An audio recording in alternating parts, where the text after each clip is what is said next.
প্রতিদিনের Rabindranath, powered by AKD ঘি, co-sponsored by Abaran, doctor plus hand sanitizer, Calcutta pipe, Calcutta water tank. নমস্কার, শুরু করছি প্রতিদিনের রবীন্দ্রনাথ। সবাইকে সুপ্রভাত জানিয়ে আজকের এগিয়ে যাওয়া আমাদের পথে। আজকে বিষয়টা আমি আগে বলি। আমি এই সপ্তাহে যেভাবে ভেবেছি, এই সপ্তাহটা রবীন্দ্রনাথ ঠাকুরের বিভিন্ন গানের, বিশেষ করে গীতাঞ্জলি পর্বের কিছু গানের লাইনকে নিয়ে আমার পথ চলা। যেমন আজকের বিষয় হচ্ছে তোমার সুর শোনায়। কেন তার সুর আমরা শুনেছি বলে আমরা আমাদের জীবনবোধের পথটাকে তৈরি করতে পেরেছি। তার সুর শোনার প্রয়োজন রয়েছে সকলের। আজকে এই অনুষ্ঠান যার হাত ধরে এগিয়ে যাবে, তিনি একদম নতুন আমাদের এই প্রতিদিনের রবীন্দ্রনাথ পরিবারে। তিনি হচ্ছেন সুস্মিতা ভট্টাচার্য। অনেক অনেক স্বাগত সুস্মিতাকে। সুস্মিতা থাকেন বর্তমানে গুজরাটের মুন্দ্রা বলে একটি ছোট্ট শহরে।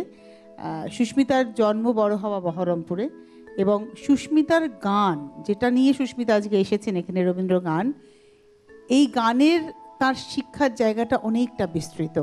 তিনি মায়ের হাত ধরে স্বপ্নাদিকে পেয়েছিলেন, স্বপ্না ঘোষাল। পরবর্তী পর্যায়ে 2 বছর মায়াদির কাছে মায়া সেন, এবং তার পরবর্তী পর্যায়ে দীর্ঘদিনের একটা পথ চলা দক্ষিণীর ছাত্রী। তো সুস্মিতার গান শুনবো আমরা। আর সুস্মিতার গানকে যারা সাজিয়ে তুলবেন, আসুন তাদের সাথে একটু আলাপ করে নিই। অভিজিৎ রয়েছেন কিবোর্ডে, অনেক অনেক স্বাগত, সুপ্রভাত। ভুট্টো রয়েছেন গিটারে, স্বাগত এবং সুপ্রভাত। এবারে চলে যাওয়ার পালা তবলায়, তালবাদ্যে। তবলায় রয়েছেন মৃগাঙ্ক এবং পারকাশনে রয়েছেন বিক্রম। মৃগাঙ্ক এবং বিক্রমকেও সুপ্রভাত জানিয়ে, শব্দ আলো ক্যামেরা পিসের টেলিকাস্টিং আমার ভাইদেরকে ধন্যবাদ জানিয়ে, সুপ্রভাত জানিয়ে শুরু করছি আজকের পথ চলা আমাদের প্রতিদিনের রবীন্দ্রনাথ অনুষ্ঠানে। তো শুরু করি গান দিয়ে। ঠিক আছে।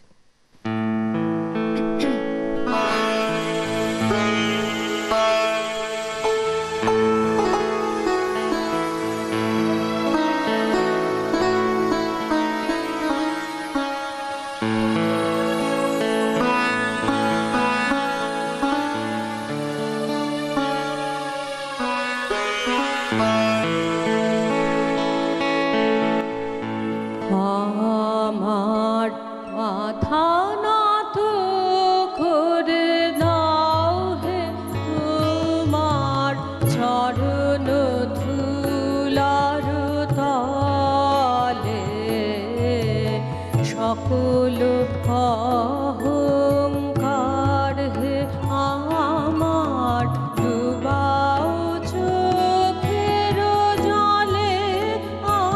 আমার মাথা নত করে দাও হে, তোমার চরণ ধুলার তলে।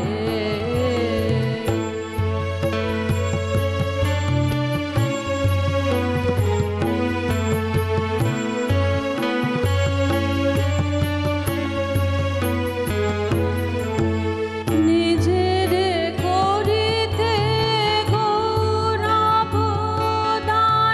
নিজের কেবলি করি অপমান। নিজের করিতে গৌরবদান, নিজের কেবলি করি অপমান। আপনারে শুধু ঘেরিয়া ঘেরিয়া ঘুরে মরি পলে পলে। আমার মাথা নত করে দাও হে, তোমার চরণ ধুলার তলে।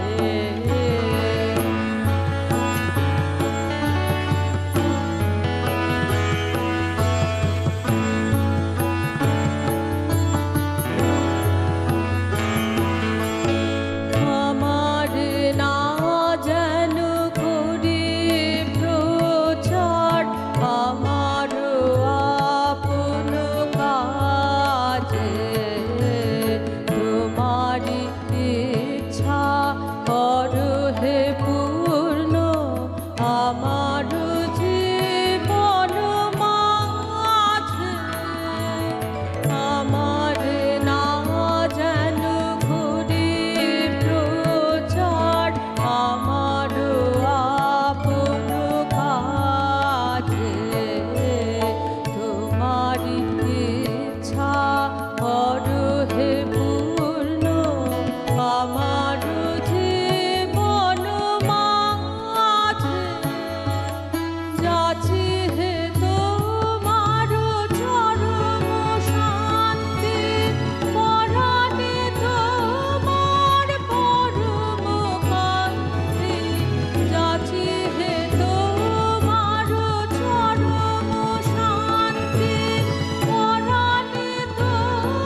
আমাদের আজকের পথ চলা শুরু হলো সুস্মিতার হাত ধরে।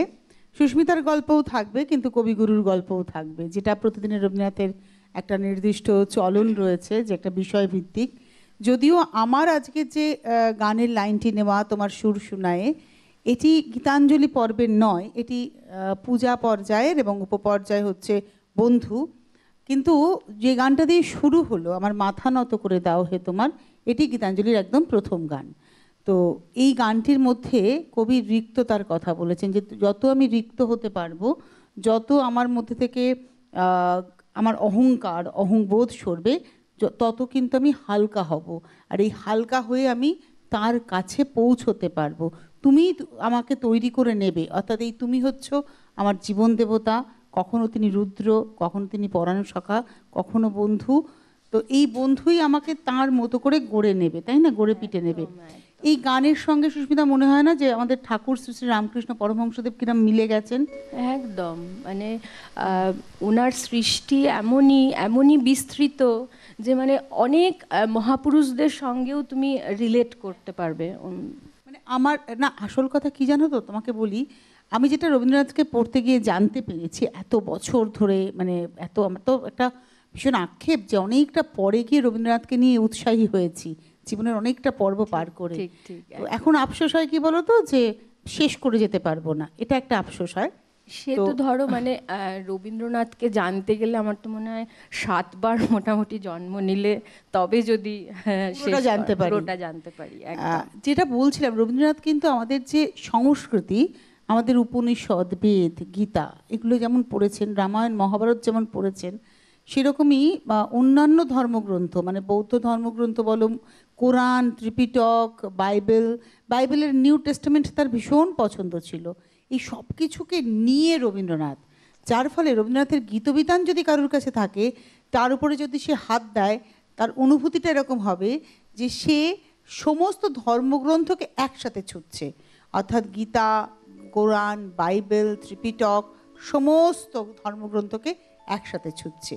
তো এটাই হচ্ছেন রবীন্দ্রনাথ। আজকে তাকে নিয়ে আমাদের পথ চলা। তিনি বলেছিলেন তোমার সুর শোনায় যে ঘুম ভাঙাও, তিনি আমাদের রবীন্দ্রনাথ আমাদের ঘুম ভাঙাতে এসেছেন। তো পরের গানে যাই। হ্যাঁ, একদম।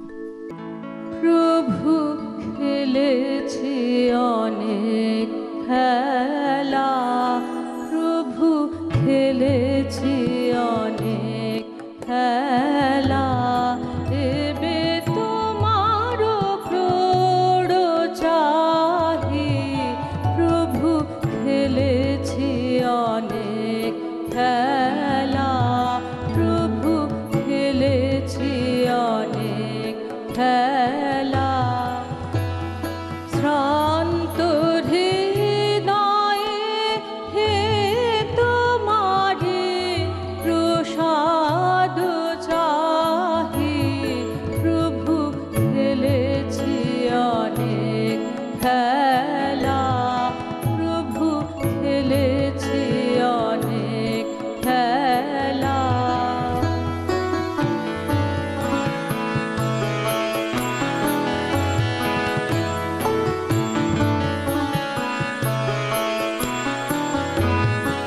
আজ চিন্তা তপ্ত প্রাণে তব শান্তি বারে চাহি, আজ চিন্তা তপ্ত প্রাণে তব শান্তি বারে চাহি, আজ সর্ববিত্ত ছাড়ে তোমায় নিত্য নিত্য চাহি, প্রভু খেলেছি অনেক খেলা, প্রভু খেলেছি অনেক খেলা, এবে তোমার ক্রোড় চাহি, প্রভু খেলেছি অনেক খেলা,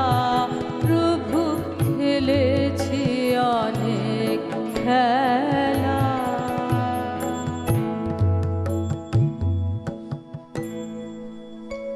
এই যে এই গানটিও কবির 38 বছর বয়সে রচনা, এবং এটি পূজা পর্যায়ে উপপর্যায়ে সম্ভবত বন্ধু ও প্রার্থনা, সম্ভবত আমার এক্ষুনি খেয়াল নেই, পূজা ও প্রার্থনা।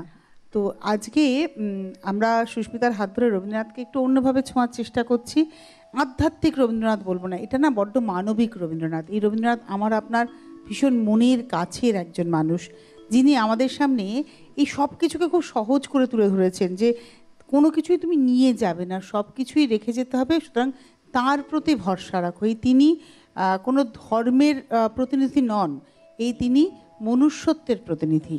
তো আজকে যে কথাটা আমি বলবো, যে রবীন্দ্রনাথ তো ভীষণ উপনিষদ দ্বারা পরিচালিত হয়েছিলেন, প্রভাবিত হয়েছিলেন, পরিচালিত না বলেও বলবো প্রভাবিত হয়েছিলেন, আর পরিচালিত হয়েছিলেন মনুষ্যত্ববোধের দ্বারা। তাই রবীন্দ্রনাথের ধর্ম হচ্ছে মানব ধর্ম। সুস্মিতা, পরের গানে যাব, তারপরে একটু গল্প শুনবো, গান শেখার গল্প। আকাশ জুড়ে শুনিনু ওই বাজে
এই গানটা তো পূজা পর্যায়ে এবং উপপর্যায়ে হচ্ছে বিশ্ব।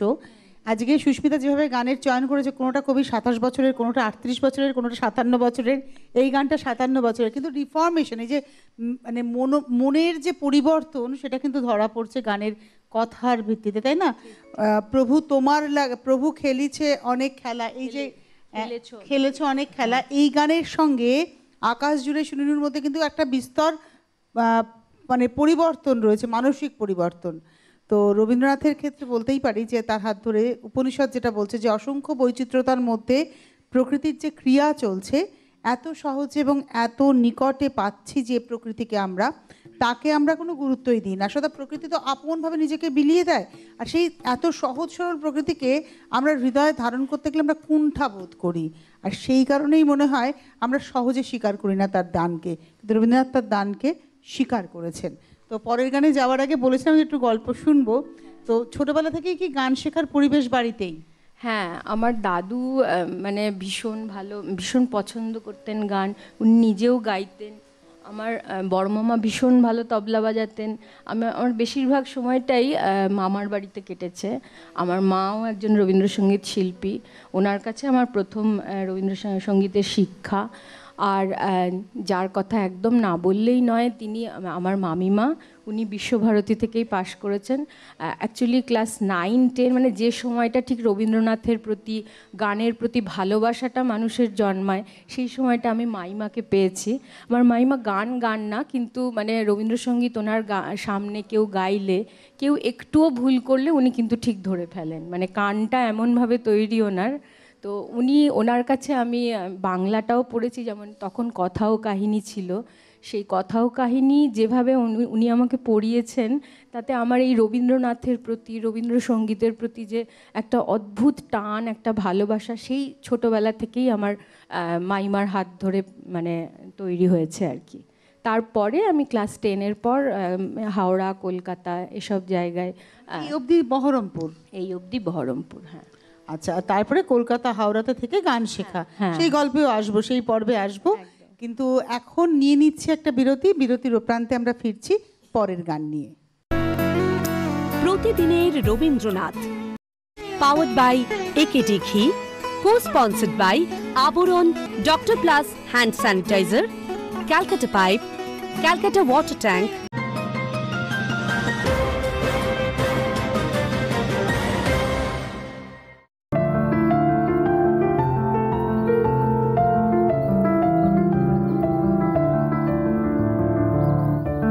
ওখানে তখন হাড় কাঁপানো ঠান্ডা, শীতের তীব্রতায় খাদ্য থেকে বাসস্থানের সংকট। ঠান্ডা থেকে বাঁচতে তাই প্রতি বছরই হাজার হাজার মাইল পথ পাড়ি দিয়ে আমাদের দেশে আসে দলে দলে পরিযায়ী পাখি। শীতের সময় বাঁকুড়ার মুকুটমণিপুরের কংসাবতীর জলাধারেও হয় তেমনই পাখির আনাগোনা। এইবারও পরিযায়ী পাখির সংখ্যা, তাদের গতিপ্রকৃতি ও স্বভাব জানার জন্য পরিযায়ী পাখি সমীক্ষার আয়োজন হলো কংসাবতী জলাধারে। পক্ষীশুমারির কাজে উপস্থিত বাঁকুড়ার এডিএফও অসিত কুমার দাস, খাতড়ার রেঞ্জার সীতারাম দাস সহ বন দফতরের অন্যান্য আধিকারিকরা।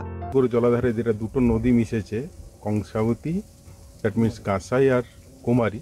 আমরা আজকে প্রথম দিনে কাঁসাইয়ের যে অংশটা সেটা সম্পূর্ণ করলাম, যেখানে প্রায় 12 ধরনের বিভিন্ন মাইগ্রেটরি বার্ডস আমরা দেখলাম আর কি, অ্যাজ লাইক উট, কর্মোরেন্ট, টিল, আরও বিভিন্ন ধরনের বার্ডস যেগুলো মূলত মঙ্গোলিয়া, সাইবেরিয়া থেকে যেগুলো আসে, সেটা আমরা আজকে অবজার্ভ করলাম। এখানে রাঙামুটি যেটাকে বলে, মানে রেড ক্রেস্টেড পোচার্ড, তাছাড়া নর্দার্ন পিনটেল, তাছাড়া গ্রেট ক্রেস্টেড গ্রেভ যেটা লাদাখের থেকে আসে, এরকমের আমরা অনেকগুলি প্রজাতি পেয়েছি। সব থেকে বেশি পাওয়া গেছে লেজার হুইসলিং টিল, প্রায় 1900-র কাছাকাছি। বেশিরভাগই ভারতবর্ষের হিমালয় পেরিয়ে পরে আসে। লেজার হুইসলিং টিল একমাত্র লোকাল মাইগ্রেন্ট, আমাদের ভারতবর্ষের মধ্যেই এরা ঘোরাঘুরি করে সারা বছর। তবে বিগত বছরের তুলনায় এই বছর পাখির সংখ্যা কমেছে খুবই। তবে পাখির সংখ্যা কম হওয়ার পেছনে প্রবল দূষণকেই দায়ী করছেন সংস্থার কর্মকর্তারা। এখানে মূলত যেটা মেকানাইজড বোট আর ডিউ টু ফিশিং, এটা একটা মেজর কনস্ট্যান্ট, যেটা মাইগ্রেটরি বার্ডের ক্ষেত্রে আসার বাধা হওয়ার মূলত কারণ, যেটা আর কি আমরা অবজার্ভ করছি, সেটা যাতে কন্ট্রোল হতে হয় সেজন্য আমরা চেষ্টা করব। সব প্রাকৃতিক দূষণের কারণেই, মানে পরিবেশ দূষণের কারণেই পাখির পরিমাণ কম। এমনটা নয় যে খুব বেশি শিকার হচ্ছে বা অন্যান্য বিভিন্ন বোটিংয়ের ফলে বিঘ্নিত হচ্ছে, কারণ কংসাবতীতে বোটিং একটা খুব সীমিত জায়গা জুড়ে হয় আর কি।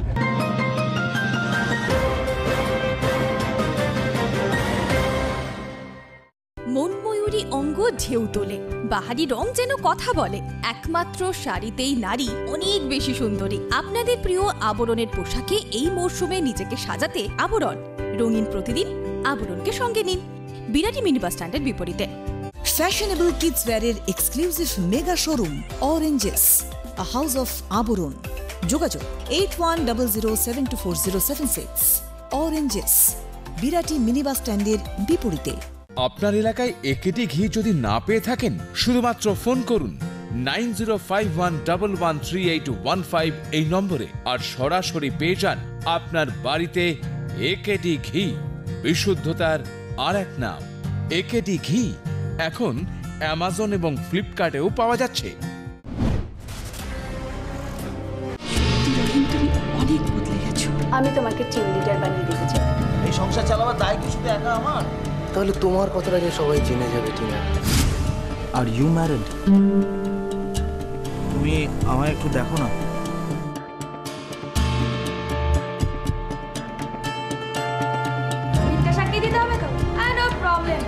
আজ ছোট গল্পের ছোট ছবিতে দেখুন ভালোবাসা প্রথম পর্ব, ঠিক বিকেল 5:30। এরকম 3খানা কেস পেয়েছি যার মধ্যে ডুপ্লিকেশন ও গলব্লাডার পেয়েছি, মানে 2টো গলব্লাডার পেয়েছি। ক্যান্সার ট্রিটমেন্টে যা যা ফেসিলিটি আমরা পেতে পারি এমন প্রায় কিছুই নেই যেটা আপনি কলকাতায় বসে পেতে পারবেন না। আপনি যদি দেখেন যে পেশেন্টের যে palliative care, early palliative care আমরা এখন প্রয়োগ করি।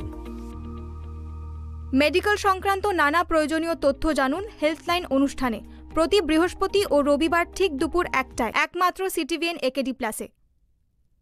মনময়ূরী অঙ্গ ঢেউ তোলে, বাহারি রং যেন কথা বলে। একমাত্র শাড়িতেই নারী অনেক বেশি সুন্দরী। আপনাদের প্রিয় আবরণের পোশাকে এই মরশুমে নিজেকে সাজাতে আবরণ। রঙিন প্রতিদিন আবরণকে সঙ্গে নিন, বিরাটি মিনি বাস স্ট্যান্ডের বিপরীতে। প্রতিদিনের Rabindranath, powered by AKD ghee, co-sponsored by Abaran, doctor plus hand sanitizer, Calcutta pipe, Calcutta water tank. ফিরে এলাম বিরতির পর। আপনারা দেখছেন প্রতিদিনের রবীন্দ্রনাথ। এই অনুষ্ঠানে আজকে আমাদের সঙ্গে এসেছেন আমাদের প্রবাসের বন্ধু, গুজরাটের মুন্দ্রা শহর থেকে এসেছেন সুস্মিতা ভট্টাচার্য। গুজরাটের এই শহরে কত বছর কাটিয়ে দিলে? আমি জাস্ট গত বছর অগাস্টে ওখানে শিফট করেছি। তার আগে সুরাটে 1 বছর নয় 10 মাস। তার আগে ব্যাঙ্গালোরে 5.5 বছর।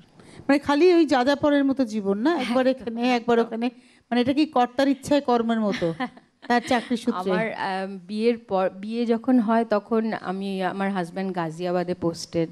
ওখানে 3.5 বছর পর আমি আমরা কলকাতায় ফিরি। কলকাতায় 3 বছর ছিলাম, তারপর আবার দিল্লি থেকে আবার 8 মাসের জন্য কলকাতা, আবার দিল্লি, তারপর দিল্লি থেকে বম্বে থেকে লখনৌ থেকে আবার দিল্লি থেকে ব্যাঙ্গালোর থেকে সুরাট, এখন সুরাট থেকে মুন্দ্রা। মানে আমার মেয়ে ক্লাস 12 অবধি ঠিক 9 বার স্কুল চেঞ্জ করেছে। এবং যেখানে যেখানে আমার হাজব্যান্ড ট্রান্সফার হয়েছে আমরা সবাই গেছি। আমরা কখনো এরম করিনি যে আমি এক জায়গায় থেকে গেলাম আমার হাজব্যান্ড আলাদা, ওরম ভাবে আমরা কখনো থাকিনি। মানে সংসারটাও করেছো আর গান বাজনাটাও করেছো। আর আমার বয়স্ক শ্বশুর মশাই ছিলেন, উনি শুদ্ধ আমাদের সঙ্গে সব জায়গায় গেছে। মানে একটা কমপ্লিট ফ্যামিলি। একদম। তো চলো পরে গান দিয়ে শুরু করি, তারপরে তো গল্প থাকছে। ঠিক আছে। আমার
ধ্রুপদাঙ্গের গান, এবং এটা কিন্তু সহচরাচর কেউ গায় না, মানে আমরা শুনি খুব কম।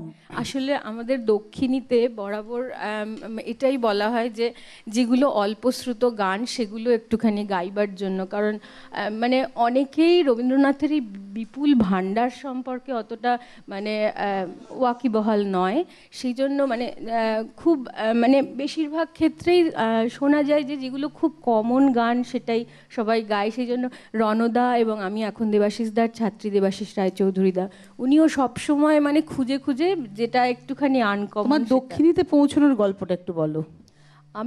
আমি যখন গ্র্যাজুয়েশন করি, কলকাতায় থাকি, তখন আমার মা হঠাৎ বললেন, মানে পেপারে তখন বেরিয়েছিল আর কি যে দক্ষিণীতে তখন ইয়ে চলছে, মানে অ্যাডমিশন চলছে। সেই সময় মা হঠাৎ বললেন তুই দক্ষিণীতে ভর্তি হয়ে যা। তো আমার মানে খুব ক্যাজুয়ালি আমি ভর্তি হয়ে গেছিলাম, ঠিক আছে মা যখন বলছে যাই, একটু অন্তত গানের চর্চা তো হবে। তখন দক্ষিণী কি না ওগুলো কিচ্ছু জানতাম না আমি। তো দক্ষিণীতে ওই যে ভর্তি হলাম, ফার্স্ট ইয়ারে যখন মানে ক্লাস টাস শুরু হলো, ধীরে ধীরে আমি বুঝতে পারলাম যে দক্ষিণীর একটা অসম্ভব প্রভাব আমার মধ্যে ঢুকে যাচ্ছে ধীরে ধীরে। তখন আমি মানে দক্ষিণী ছাড়া কিচ্ছু ভাবতে পারতাম না। আর ঠিক 2 বছর কমপ্লিট হওয়ার পরই আমি যখন শুনলাম যে আমার হাজব্যান্ড আবার ট্রান্সফার হয়ে যাচ্ছে মানে দিল্লিতে, তখন আমার ভীষণ কষ্ট হয়েছিল। আমি কি করব কিচ্ছু বুঝতে পারছিলাম না তখন। মানে কলকাতা ছাড়া সংসার ছাড়া তো বড় কথা যে তখন দক্ষিণ একদম ঠিক কথা। হ্যাঁ, যে সত্যি মা বাবা ভাই বোন সবাইকে ছেড়ে কলকাতা ছেড়ে যাব, এটার একটা কষ্ট তো নিশ্চয়ই ছিল, কিন্তু দক্ষিণী ছেড়ে যে যেতে হবে এটা আমি মানে কখনো ভাবতেই পারিনি। তো তারপর মানে এই প্রতিষ্ঠানটার মধ্যে এমন কিছু আছে যেটাতে মানে প্রতিষ্ঠানকেও ভালোবাসতে শেখায় আর কি। হ্যাঁ, তো আমি 3.5 বছর পর ফিরে এসে সব থেকে আগে মানে ফিরে আসার 7 দিনের মাথায় আমি একদম দক্ষিণীতে গিয়ে যোগাযোগ করি। ওনারা বললেন ঠিক আছে তোমার তো 2nd ইয়ার অবধি কমপ্লিট আছে, তুমি 3rd ইয়ারে ভর্তি হও।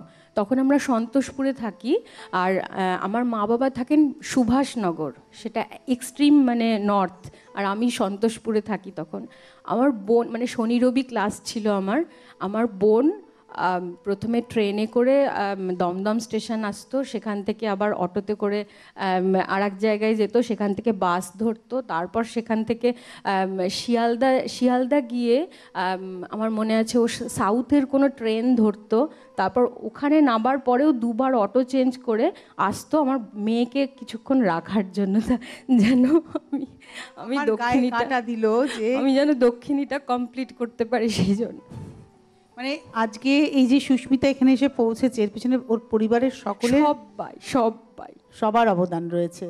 ও একটু আবেগপ্রবণ হয়ে পড়েছে, আমি ওর কথা শুনতে শুনতে আমিও আবেগপ্রবণ হয়ে পড়েছি। এটাই হচ্ছে বাস্তব। ইমোশনটা থাকতে হবে, ইমোশন না থাকলে, যে মানুষের ইমোশন নেই সেই মানুষই শয়তান, এটা আমি ভীষণ বিশ্বাস করি। আমাকে আমার হাজব্যান্ড বলেছে সব কথা আমি বলতে নেই, কিছু কথা রেখে বলতে হয়, কিন্তু ওটা আমি শিখিনি। আমার মনে হয় যেটা বাস্তব সেটা বলে দেবো, তারপরে যা হয় হবে, দেখা যাবে। এটা তুমি বিশ্বাস করো তো, ধরো যে মানুষকে তুমি গালাগালি করছো রাখছে না, যে মানুষ কারোর দুঃখে কাঁদছে না, যে মানুষ হাসিটা মেপে হাসছে, সেই কিন্তু প্রকৃত শয়তান, তাই নয় কি? তো চল।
এই গানের মধ্যে দিয়ে একটা অর্গল মুক্তির গান। কবি নিজের অন্তরকে বিশ্বের দিকে উন্মুক্ত করেছেন, প্রসারিত করেছেন। তার মন প্রাণ প্রকৃতির সঙ্গে একাত্ম হয়ে উঠছে। বর্ষার মুক্তি, জলের স্রোতের মুক্তি, ঝড়ের মুক্তি কবির অন্তরে প্রবেশ করে কবির মুক্তির দুয়ারকে উন্মুক্ত করে দিয়েছে। বাইরের আলোড়ন যেন কবির অন্তরের আলোড়নকে তীব্রতর করে তুলছে। তাই তিনি আনন্দে গেয়ে উঠলেন, অন্তরে আজ কি কলরোল, দাঁড়ে দাঁড়ে ভাঙলো আগল, হৃদয় মাঝে জাগলো পাগল, আজি ভাদরে। তো এই তোমার সুর শোনায় যে ঘুম ভাঙায়, সে ঘুম আমার রমণীয়। সত্যি তো তাই, আমাদের প্রত্যেকের চলে যেতে হবে। থেকে যাওয়াটা কিন্তু অস্বাভাবিক, চলে যাওয়াটাই স্বাভাবিক, কিন্তু কখন চলে যাব আমার জানা নেই। তাই যাওয়াটা যেন মনে রাখার মতো যাওয়া হয়।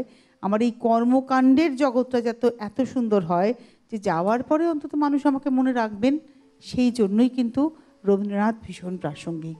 তো আমরা গানে যাবো। এই যে মেয়েকে রাখার জন্য বোন এত দূর আসতেন এবং তুমি গানটা শিখতে যেতে, সেই মেয়ে তোমার গানের কতটা ইন্সপিরেশন এখন? ভীষণ ভীষণ। আমি আসলে অনেক সাংসারিক অসুবিধার জন্য অনেক দিন গানে মানে বাড়িতেই প্র্যাকটিস করতাম, কিন্তু কোনো সেরম গাইতে টাইতে পারিনি। কিন্তু যেহেতু ওই সময়টা আমি পারিনি, সেই জন্য আমার মেয়ে মানে এ ব্যাপারে ভীষণভাবে মানে ভীষণ এনকারেজ করে। যেভাবে হোক, আমার হাজব্যান্ডও তাই, যেভাবে হোক সংসার আমরা সামলে নেব, তুমি এটা করো। এমন না যে আমার হাজব্যান্ড মানে কখনোই বলেন যে তুমি আমাকে একটা গান শোনাও, এটা কখনোই বলেন না। এই আক্ষেপটা আমার একটু আছে, কিন্তু আমি যাতে এটা মেনটেন করতে পারি সেজন্য যতটা সাহায্য করা সম্ভব আমি বলবো তার থেকে আরও বেশি মানে ও চেষ্টা করে এটা করার। মেয়েও ইন্সপিরেশন দেয়। মেয়েও তাই। এবং শ্বশুর মশাইও সেই সাহসটা যোগায়। শ্বশুর মশাই তো আমার যেদিন প্রোগ্রাম থাকতো দিল্লিতে থাকাকালীন, সেই সময় শ্বশুর মশাই জব করতেন। মানে যে সময়টা আমি গাইবো সেই সময়টা, যখন উনি যেতে পারতেন না তখন বাড়িতে বসে জব করতেন, আর যখন যেতে পারতেন ওখানে বসে বসেই মানে অডিটোরিয়ামে বসেই এটা করতেন। মানে এটাও কতটা সাহস যোগাতো তোমাকে না? একদম ভীষণ। পরিবার আমার মা, গুরুত্বপূর্ণ। হ্যাঁ আমার মা ভীষণ ভালো রবীন্দ্রসঙ্গীত গান।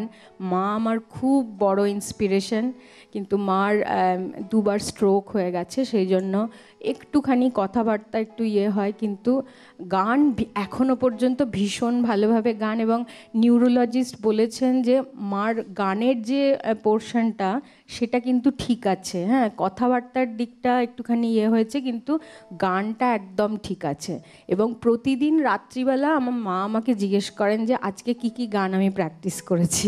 মানে আমার মনে হয় এই অনুষ্ঠানটাও তোমার মাকে অনেকটা সুস্থ করে তুলবে। একদম একদম। আমি অনেকটাই আমার মায়ের জন্য এটা করছি আর কি।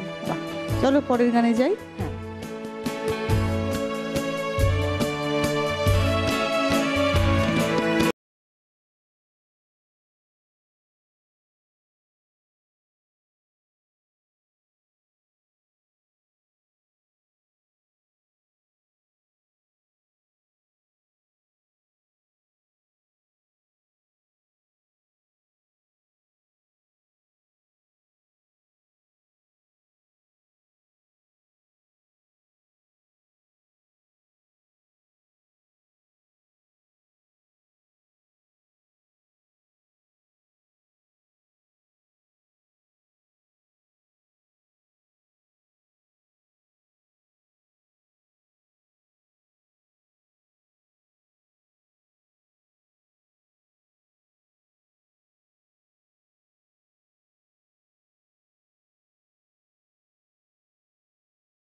আমরা আজকে সুস্মিতার গান শুনছি, সুস্মিতারও গল্প শুনছি, পাশাপাশি রবীন্দ্রনাথের কথাও আমরা আলোচনা করছি। রবীন্দ্রনাথের জীবনবোধটা এমনই যেটা যদি আমি মানে একটুখানিও গ্রহণ করতে পারি তাহলে আমি মনুষ্যত্বের সর্বোচ্চ শিখরে পৌঁছতে পারবো, এটা আমার মনে হয়। কারণ রবীন্দ্রনাথ সেই স্বামীজি যে কথাটা বলেছেন যে বহুরূপে সম্মুখে ছাড়ি কোথা খুঁজিছ ঈশ্বর, জীবে প্রেম করে যেই জন সেই জন সেবিছে ঈশ্বর। রবীন্দ্রনাথও কিন্তু এই কথাটাই বলে গেছেন যে মানুষটাই হচ্ছে আসল, মানবতাই হচ্ছে আসল ধর্ম।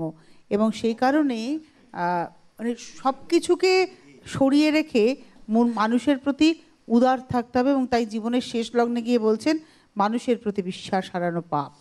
তো আমরা যাব সুস্মিতার গানে। এখন গান শেখাটা কিভাবে চলছে?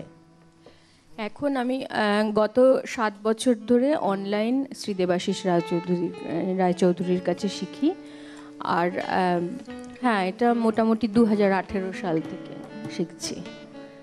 এবং মানে সবাই গান শুনে অনেকেই যখন বলেন যে আমার গানের স্টাইল অনেক চেঞ্জ হয়ে গেছে আগের থেকে, এবং মানে দেবাশিসদার কাছে শেখাটা আমার কাছে মানে একটা ভীষণ ভাগ্যের ব্যাপার। খুব অদ্ভুতভাবে দেবাশিসদার সঙ্গে আমার পরিচয়। দিল্লিতে অনুরাধাদি আছেন, অনুরাধাদির থ্রুতে আমি দেবাশিসদার সঙ্গে যোগাযোগ আমার। তো দেবাশিসদা ভীষণ খুঁতখুঁতে মানুষ, মানে যতক্ষণ একটা গান কমপ্লিটলি নিখুঁত না গাওয়া হয় উনি কিছুতেই ছাড়েন না। মানে গান শুরু কেমন হবে, গান শেষ কেমন হবে, কোথায় দম নিতে হবে, এ কারের উচ্চারণ কেমন হবে, আ কারের উচ্চারণ, ও কারের উচ্চারণ কেমন হবে, মানে বুঝে কোথায় একটু সফট হতে হবে। কীর্তনাঙ্গের গান শিখতে গেলে আগে অরিজিনাল কীর্তন 1 মাস শুনতে হবে, তারপর রবীন্দ্রনাথের কীর্তনাঙ্গের গান শেখা যাবে। ধ্রুপদাঙ্গের গান কীরকম মানে গমক দিয়ে গাইতে হয়, অনেকে খেয়ালাঙ্গের গানে গমক দিয়ে থাকেন যেটা চলে না। এগুলো সব মানে দেবাশিসদা ভীষণভাবে ভীষণ মানে নিখুঁত একদম কেটে ছেটে তৈরি করা। খুব চলে যাই পরের গানে। হ্যাঁ, কবে তুমি আসবে বলে রইব না বসে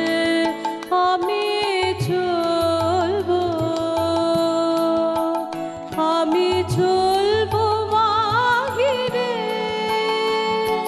শুকনো ফুলের পাতাগুলি পড়তেছে খসে।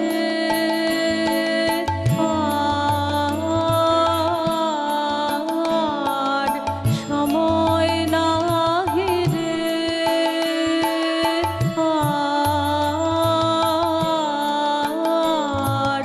সময় নাহি রে,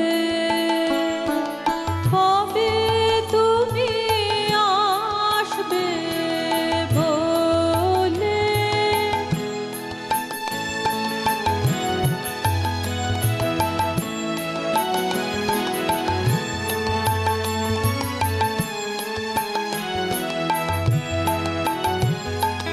বাতাস দিল দোল, দিল দোল, ও তুই খাটের বাঁধন খোল, ও তুই খোল। বাতাস দিল দোল, দিল দোল, ও তুই খাটের বাঁধন খোল, ও তুই খোল। মাঝ নদীতে ভাসিয়ে দিয়ে তোরে বাহিরে আর সময় নাহি রে,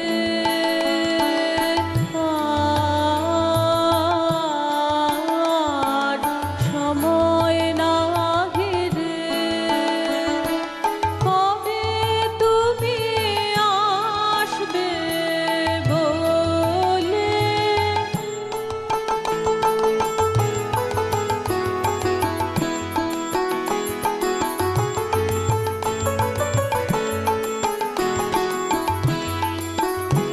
আজ শুক্লা একাদশী নিদ্রাহারা শশী, ওই স্বপ্ন পাড়াবারে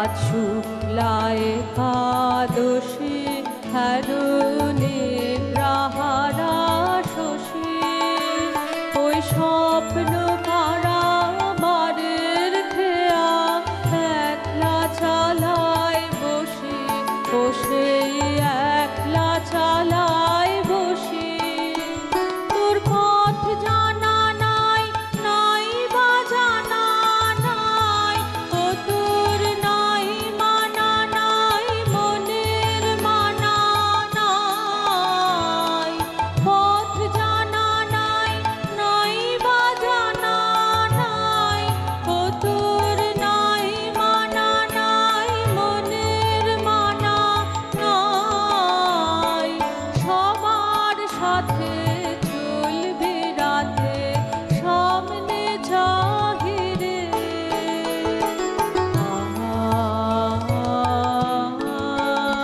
আর সময় নাহি রে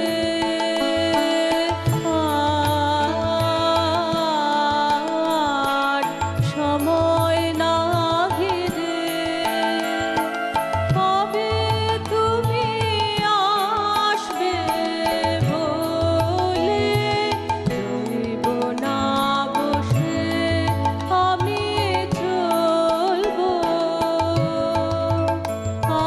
চলবো বাহিরে শুকনো ফুলের পাতাগুলি পড়তেছে খসে আর সময় নাহি রে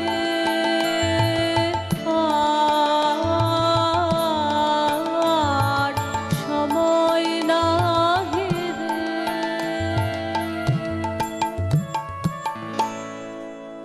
আমরা আজকে রয়েছি প্রতিদিনের রবীন্দ্রনাথে, সুস্মিতা রয়েছেন। সুস্মিতা, বাংলাকে তো বাংলার বাইরে যারা থাকেন তারা প্রত্যেকেই বলেন আমরা বাংলাকে ভীষণভাবে মিস করি, বিশেষ করে বিভিন্ন অনুষ্ঠান, যেমন 25শে বৈশাখ, তারপরে 22শে শ্রাবণ। কতটা তুমি মিস করো? ভীষণ মিস করি, এটা দেবাশিসদা খুব ভালোভাবে জানেন। ভীষণ কষ্ট হয় আমার। ইভেন দক্ষিণীর 75 বছর উপলক্ষে 1 বছর ধরে ভীষণ সুন্দর সুন্দর অনুষ্ঠান হচ্ছে, যেগুলো কিছুই প্রায় আমরা দেখতে পেলাম না। এই আফসোসটা তো অবশ্যই আছে। তবে হ্যাঁ, মানে অনেকে বলে প্রবাসে বসে রবীন্দ্রসঙ্গীত মেনটেন করা অসম্ভব, এটা কিন্তু আমি মানি না। এটা কিন্তু আমার কিন্তু কোনো দিন রবীন্দ্রসঙ্গীত মেনটেন করতে কোনো অসুবিধা হয়নি। ওটা না ইচ্ছে, মানুষের ইচ্ছে, এবং আমার মনে হয় গুরুদের মানে সান্নিধ্যও খুব বেশি গুরুত্বপূর্ণ। কারণ আমি দিল্লিতেও শ্রী সঞ্জয় সরকারের গ্রুপ যেটা মানে দক্ষিণীর মানে রণগুহ ঠাকুর তারই ভাই উনি, তো উনি দক্ষিণীর যে দিল্লির ব্রাঞ্চটা উনি চালাতেন, উত্তরায়ণ। ওখানে আমি 13 বছর শিখেছি এবং অনেক অনুষ্ঠান করেছি। আমার মানে কোনো রকম অসুবিধা হয়নি।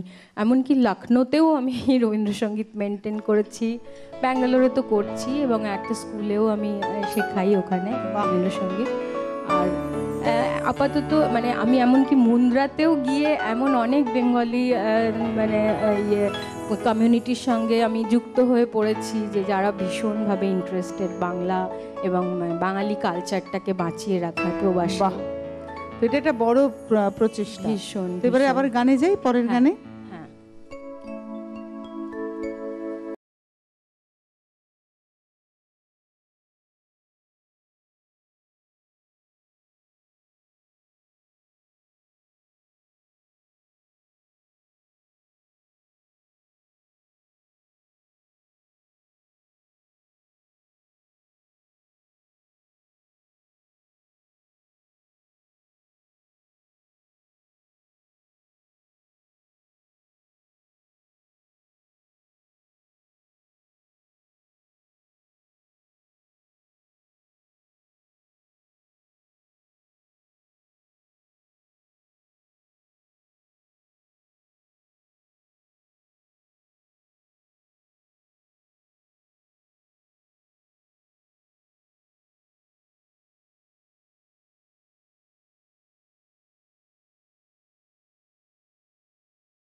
একটা আবহাওয়া তৈরি হয়েছে সুস্মিতার হাত ধরে। এখন সময় হয়ে গিয়েছে একটা বিরতির প্রান্তে আমরা আমাদের প্রতিদিনের রবীন্দ্রনাথের শেষ পর্ব নিয়ে ফিরব, সঙ্গে থাকবেন। প্রতিদিনের রবীন্দ্রনাথ পাওয়ার্ড বাই একেডি ঘি, co-sponsored by Abaran, doctor plus hand sanitizer, Calcutta pipe, Calcutta water tank.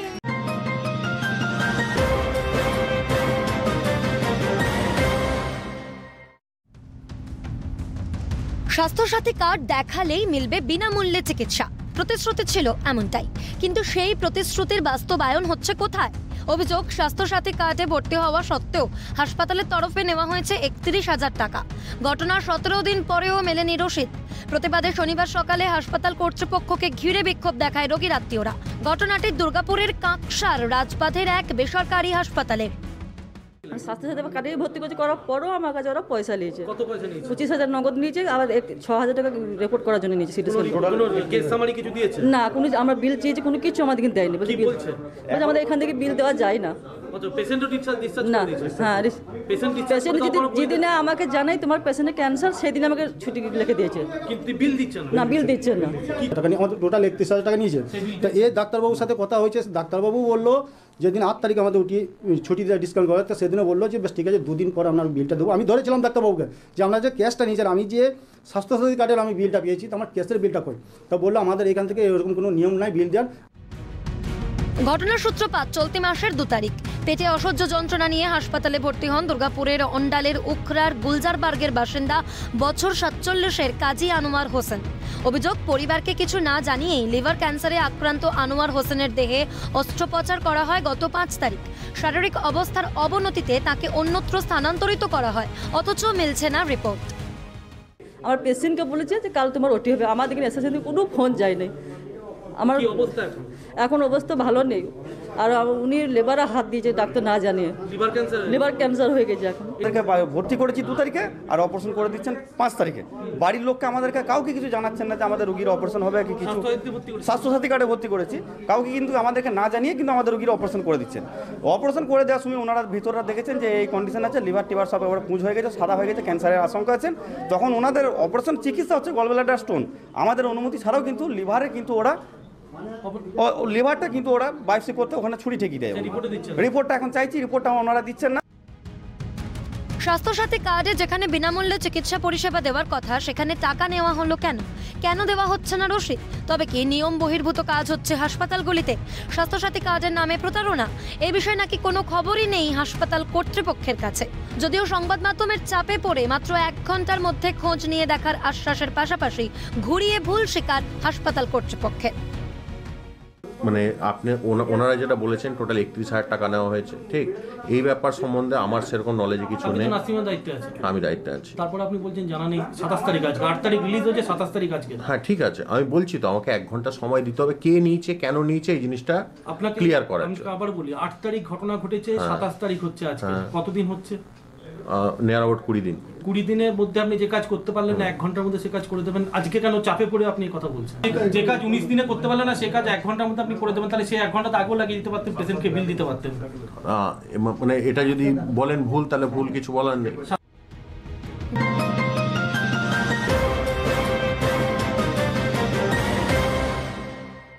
মনময়ূরী অঙ্গ ঢেউ তোলে, বাহারি রং যেন কথা বলে।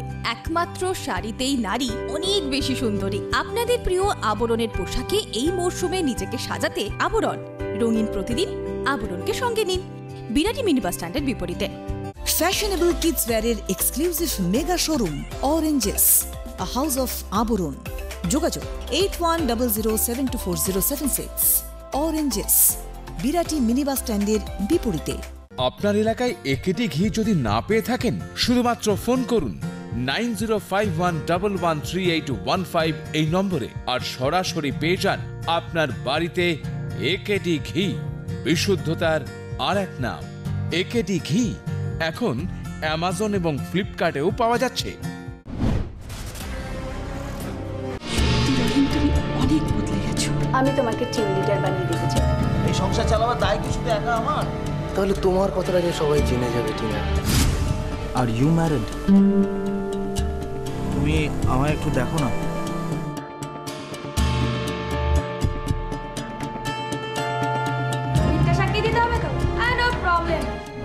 ছোট গল্পের ছোট ছবিতে দেখুন ভালোবাসা প্রথম পর্ব ঠিক বিকেল 5:30 এরকম 3খানা কেস পেয়েছি যার মধ্যে ডুপ্লিকেশন ও গলব্লাডার পেয়েছি, মানে 2টো গলব্লাডার পেয়েছি। ক্যান্সার ট্রিটমেন্টে যা যা ফেসিলিটি আমরা পেতে পারি এমন প্রায় কিছুই নেই যেটা আপনি কলকাতায় বসে পেতে পারবেন না।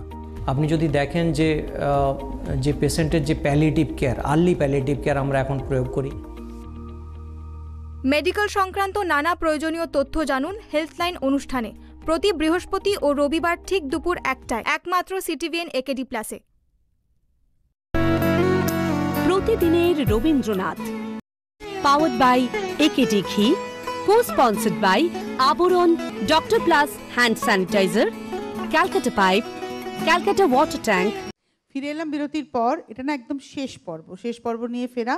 আমার সঙ্গে রয়েছেন সুস্মিতা ভট্টাচার্য, এসেছেন মুন্দ্রা থেকে, গুজরাট মুন্দ্রা। এই জায়গাটা সম্পর্কে আমরা আজকেই প্রথম জানলাম। আমিও মানে ওখানে ট্রান্সফার হওয়ার আগে মুন্দ্রা বলে কোনো সিটি আছে আমি জানতাম। কীরকম সিটিটা?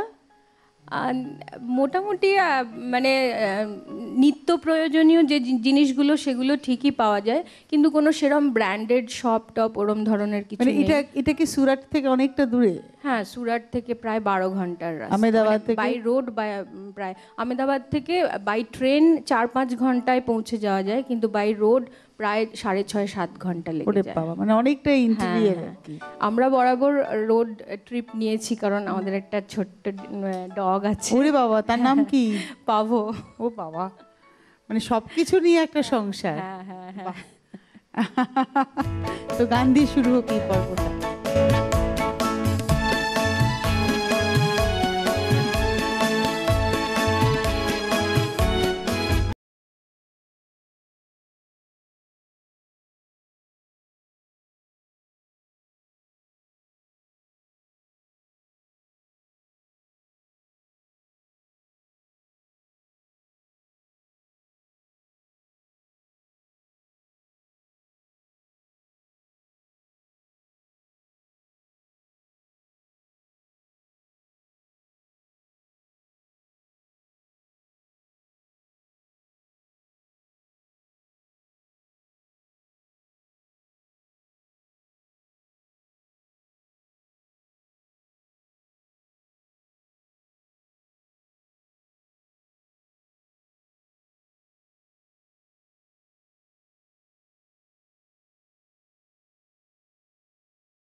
ভালোবাসতে শিখেছি, সমাজকে ভালোবাসতে শিখেছি, সমাজবদ্ধ মানুষকে ভালোবাসতে শিখেছি, সর্বোপরি যেটা শিখেছি সেটা হচ্ছে প্রকৃতির সম্পদকে ভালোবাসতে এবং এই যে সম্পদ তার মর্যাদা রক্ষা করতে।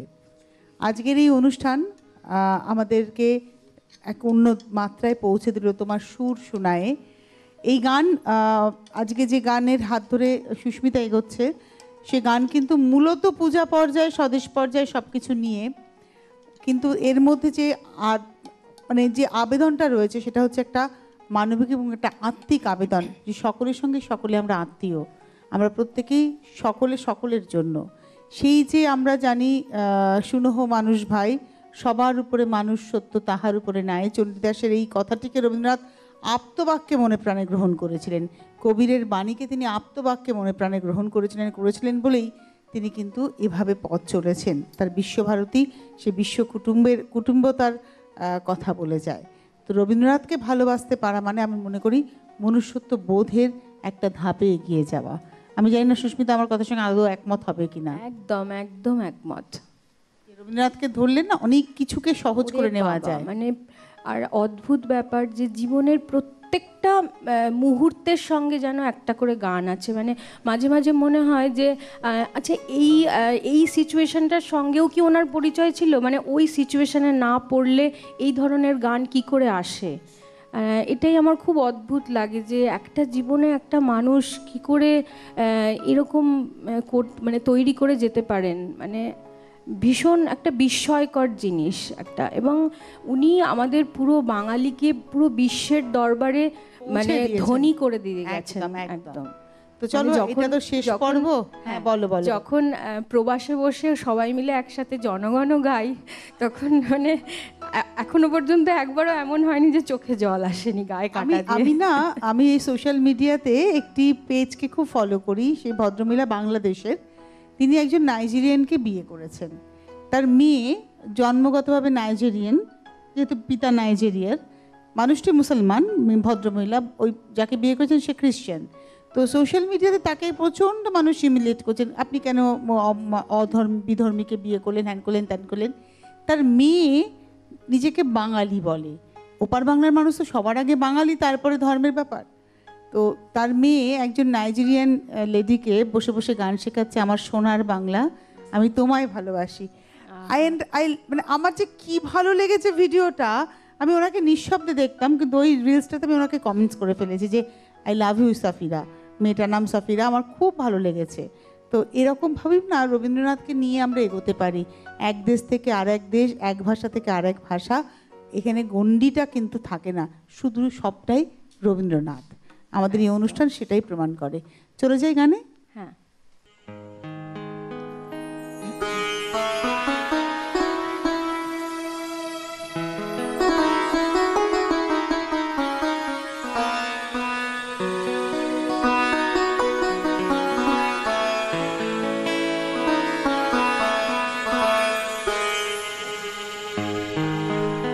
যেথায় থাকে যেথায় থাকে সবার অধম দিনের হতে দিন, সেইখানেতে চরণ তোমার রাজে, সবার পিছে সবার নিচে সব হারাদের মাঝে, যেথায় থাকে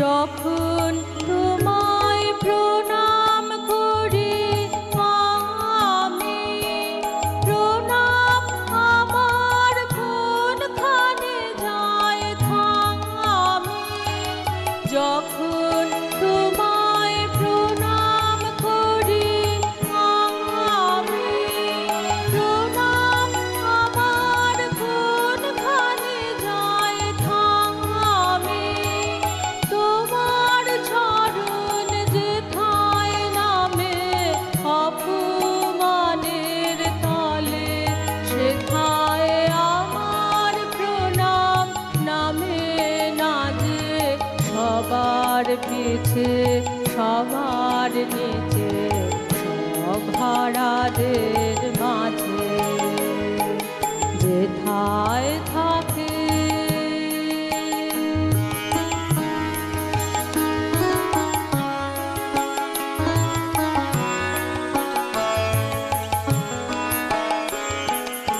অহংকার তো পায় না নাগাল, যেথায় তুমি ফেরো, রিক্ত ভূষণ দিন দরিদ্র সাজে,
ভরাদের মাঝে যেথায় থাকে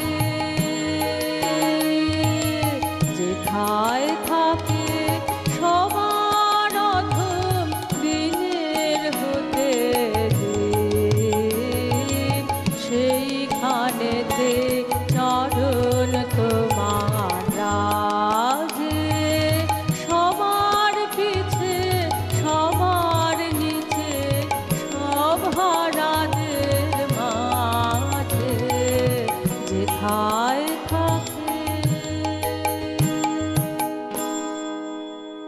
আমরা উপনিষদে পাই ধর্ম এবং কর্ম একই বৃন্তের দুটি কুসুম। কর্ম ছাড়া ধর্ম যেমন হয় না, ঠিক তেমনি ধর্মকে বাদ দিয়ে কর্মের পূর্ণতা প্রাপ্তি ঘটে না।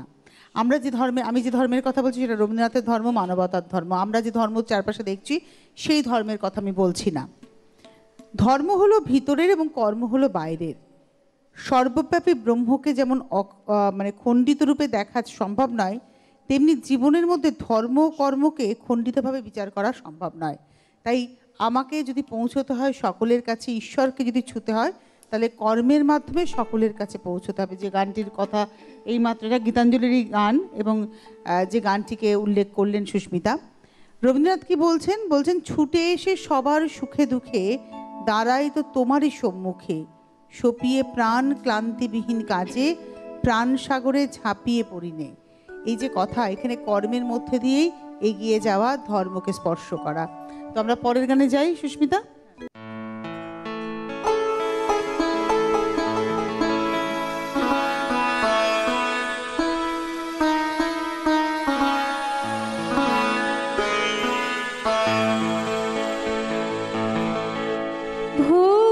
ভুবনেশ্বর হে মোচন কর বন্ধন সব মোচন কর হে প্রভু মোচন কর ভয় সব দন্য কর হলয় প্রভু মোচন কর ভয় সব দন্য কর হলয় নিত্য চকিত চঞ্চল চিত করণী সংশয় তিমির রাত্রি অন্ধযাত্রী সম্মুখে তব দীপ্ত দীপ তুলিয়া ধর হে ভুবনেশ্বর হে মোচন কর জড় বিষাদ মোচন কর হে প্রভু তব প্রসন্ন মুখ সব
জগৎ সৃষ্টি করেছেন। লীলার মধ্যে দিয়ে তিনি নিজেকে সৃষ্টির অণুতে পরমাণুতে মিশিয়ে দিয়েছেন। জগৎব্যাপী তার লীলা চলছে। তিনি সৃষ্টি করছেন, রক্ষা করছেন, আবার ধ্বংসও করছেন। সৃষ্টি ঈশ্বরের আনন্দ, রক্ষা তার প্রেম, ধ্বংস তার মুক্তি। সৃষ্টির আনন্দে যখন ঈশ্বর আত্মহারা হয়ে আছেন, রক্ষায় তিনি নিজেকে দান করে দিচ্ছেন, ধ্বংসের ভিতর দিয়ে তিনি বন্ধন মুক্ত করে নিজের কাছে সকলকে ফিরিয়ে নিচ্ছেন। তাই তিনি আনন্দময়, লীলাময় এবং প্রেমময়। রবীন্দ্রনাথ ঠাকুর এই বিশ্বজগতের যে ভাঙা গড়ার আনন্দলীলা চলছে তারই সুতোর ছন্দে তালে তালে মিলিয়ে মানুষের জীবনকে তার লেখনী দিয়ে প্রেমময়, আনন্দময়, লীলাময় করে তুলেছেন। তিনি বলছেন, জগতের আনন্দযজ্ঞে সবার নিমন্ত্রণ। সেখানে ধ্বংস, প্রেম, সৃষ্টি সব নিয়ে এই লীলার জগৎ। আজকে আমরা সুস্মিতার সাথে অনুষ্ঠান করতে করতে প্রায় একদম শেষ গানে এসে দাঁড়িয়েছি। তো যাওয়ার আগে জিজ্ঞাসা করি, অনুষ্ঠান প্রতিদিনের রবীন্দ্রনাথ দেখার অভ্যেস আছে? আমি জানি না মুন্দ্রাতে চলে কি না। না, আমি ফেসবুকে দেখি আর কি, মানে ফেসবুক লাইভে, যেটা মানে আমার পেজটা লাইক করা আছে, ওখানে আমি নিয়মিত সকালেরটা দেখি। আমার অন্যগুলো খুব একটা যে নিয়মিত দেখা হয় তা নয়, কিন্তু প্রতিদিনের রবীন্দ্রনাথটা আমি দেখার চেষ্টা। মানে এই অনুষ্ঠান সম্পর্কে তোমার মতামত জানতে চাই, যেহেতু এই অনুষ্ঠানটা আমরা অনেক দিন ধরে অনেক প্রতিকূলতার মধ্যে থেকে এগিয়ে নিয়ে চলেছি। কারণ সকালে ধরো এই সময় সব চ্যানেলে অনেক রকমের গান, সেখানে দাঁড়িয়ে শুধু রবীন্দ্রনাথ ঠাকুরের গান নিয়ে এত বছর ধরে পথ চলা, আমাদের তো অনেক প্রতিকূল পরিবেশের মধ্যে দিয়ে এগোতে হয়েছে। তোমার এই অনুষ্ঠান সম্পর্কে মতামতটা জানতে চাই, তুমি কি সাজেশন দাও? দেখো, আমি এমন একটা পরিবেশে বড় হয়েছি, আমার দাদু বলতেন যে আমি যেন রবীন্দ্রনাথের গান ছাড়া অন্য গান কখনো না গাই।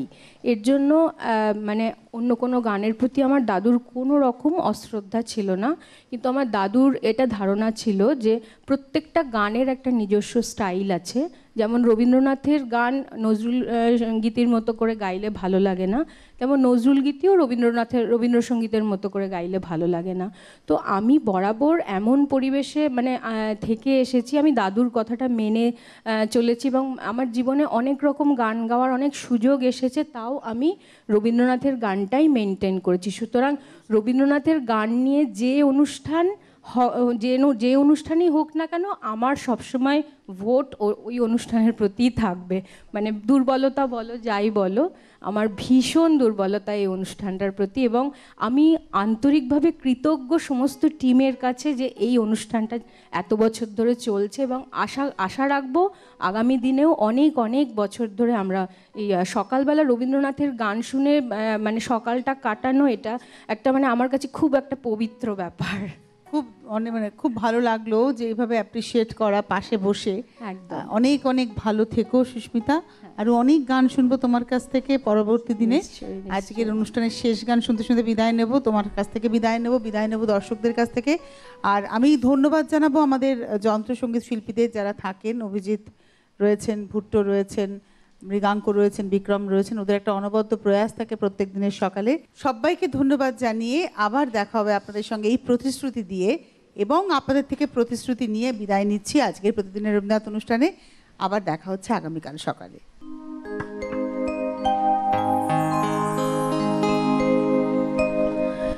বজ্রে বজ্রে তোমার বাজে বাঁশি, বাজে সে কি সহজ গান। বজ্রে বজ্রে তোমার বাজে বাঁশি, সেই সুরেতে জাগবো আমি।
যেন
প্রতিদিনের রবীন্দ্রনাথ, পাওয়ার্ড বাই একেডি ঘি, কো sponsored by Abaran, doctor plus hand sanitiser,